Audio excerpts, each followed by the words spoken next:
Dressmakers and friends, welcome again on the channel. In this video I'm going to be showing you how to thread a 2-lion industrial straight sewing machine, and you are going to find this video helpful, so don't forget to give it a thumbs up, subscribe if you have not done so already, and if you have any questions, feel free to ask me your questions in the comment section. Now I have my thread here. This is the thread that we are going to be using, and also I'm also going to be showing you how to fix your bobbin as well, so that you are able to sew with your sewing machine. You can see the bobbin right here in my hand as well as the thread.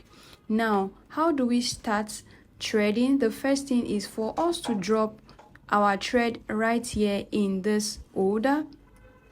Whatever size of thread you are using is still the same thing. Drop your thread right here. The next thing, you are going to go into this thread tree from back to front, which means from left to right. You're going to see I'm going to do this now. Okay, I'm going to do this from left to right. Now you can see my thread is out. Now you are going to come down this way onto this channel.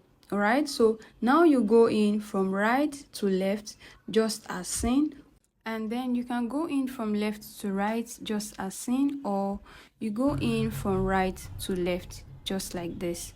Afterwards, you want to go into your tension disc in between the two just like that. You go in and then you come up into this channel that you see right here.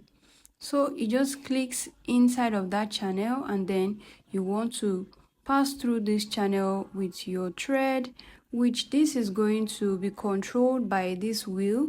So you just have to wheel it forward just like this, wheel it towards you, and then you can see the movement of that thread hanger right there. So you can just put your thread just like this into that. Once your thread is able to go in just as seen, you click it right here into this channel as well. You can see just like this, the same way you did the other one, still the same way you will do this one. And afterwards, you go into this other channel that you see. After that, there is a very small hole right on top of your needle. Just pass your thread into it just like that, and then the next point will be for you to go into your needle from left to right. Once you have your thread in from left to right this way, then pull the thread towards the back. All right, and now we are ready. Let's take a recap. Drop in your thread, go into the thread tree, then come down into all of these channels, into your tension disc, and down to your needle just like that. All right, however, you don't need to completely thread where you want to change your thread from one color to the other. What you want to do is to just go ahead to just break off the thread just as seen like this. Now take out that thread, and then you would replace the thread with the new one that you intend to have.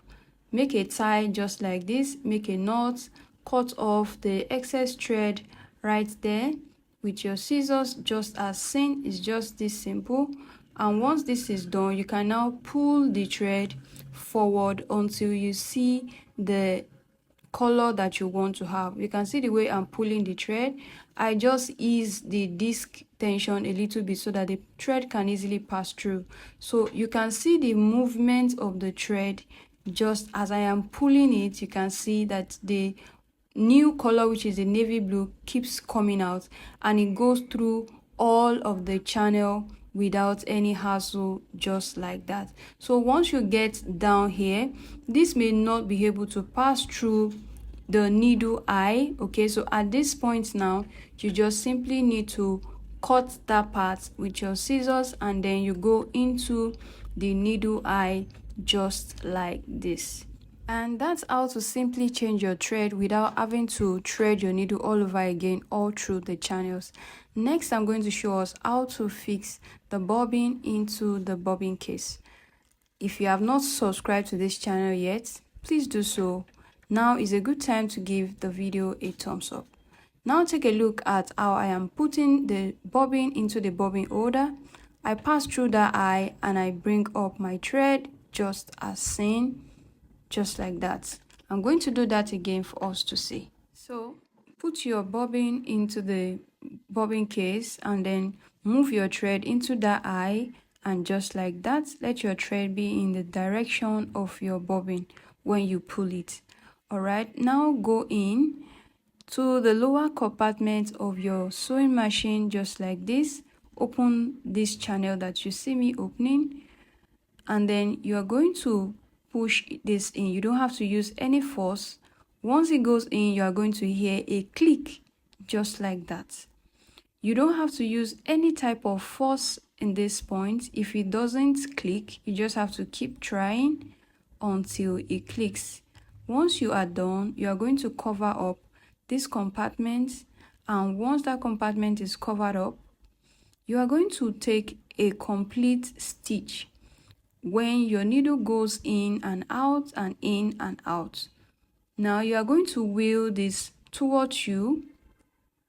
Wheel this towards you. As you wheel this towards you, you would see your needle go underneath to pick out the thread that you have in your bobbin case. This is the reason why you should have the thread come out a little bit on the bobbin case. You would pick out the thread just as seen. You can see the thread is already out, just like that. And then you simply pull both thread, pull the thread aside just as seen, and then you are ready. Now let's turn on the machine. Look underneath just like this. You should find it somewhere in your machine. Press the button that brings your machine on that way, and then you are going to get some scrap fabric to test your stitches. If you have done all your threading properly, your machine should sew perfectly at this point. Okay, now you can see my machine is sewing. This simply means that the threading is done perfectly. Now I'm going to show you a few features on this machine that would help you while you are also sewing. Here, right here, you can just wheel the machine towards you, just so that you can get your needle up, and then you can pull out your fabric just like this. All right, so that's one. Secondly is you can use your knee to actually raise your presser foot using this that you see right here. Just use your knee to raise the presser foot like that. This is just a feature that is common with all 2-lion machine. You should find yours around your knee, or you can also raise your needle bar from right here as well. You can see the needle goes up and down once that is done. You can also adjust your tension from right here as well. Turning this to the left means you are loosening your tension, and turning this to the right means you are going to tighten the tension of the thread. Also, right here you can control the stitch length. If you turn this all the way to 5, just as you see, it simply means that you want to have a very loose gather stitch, and then if you turn it towards 0, it means you are tightening, you are reducing your stitch length. Okay, and from this point you are going to be able to lock your stitch. You can back stitch when you bring this down, and when you release it, your machine continues to sew in a forward movement. I believe you have found this video helpful, so don't forget to give it a thumbs up, leave your questions in the comment section, and I'll see you again in the next tutorial.